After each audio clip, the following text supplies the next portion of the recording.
净零碳排议题已经是全球趋势，特别是过去高度消耗能源、污染的产业如何转型，甚至变成商机。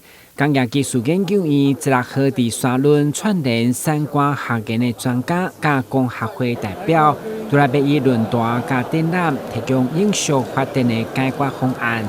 也伫2050年净零转型，为算来1万工的之时。共同宣告落实的决心。3、2、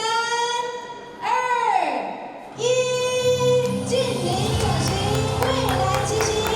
现场请热烈的掌声。今天是我们启动。最有效的减碳方式是什么吗？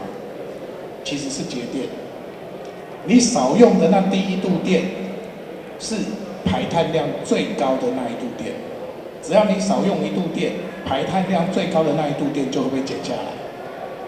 所以我们在生活里面怎么样子的有效的使用能源，降低提升能源的能效，有效的节能，这个其实是对减碳来讲最重要的一项工作。而这个工作事实上是反映在所有的生活里面。你们产业上面有需要用到的一些减碳的技术，我们今天都有在现场有20几样的技术。另外一方面呢，更重要的是希望借由这个论坛呢，案例的分享呢，能够激起大家对于净零永续这时候的商机，因为它虽然是一个挑战，它事实上就有很多机会。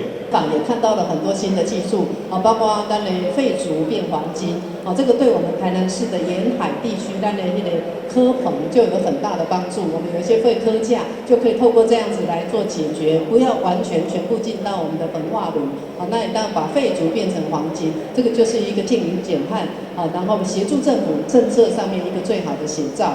为了掌握南台湾产业发展的趋势，进一步满足升级转型的需求，工业技术研究院2年前就成立产业创新办公室，希望在永续经营、循环经济、加新型能源等各方面找出解决方案。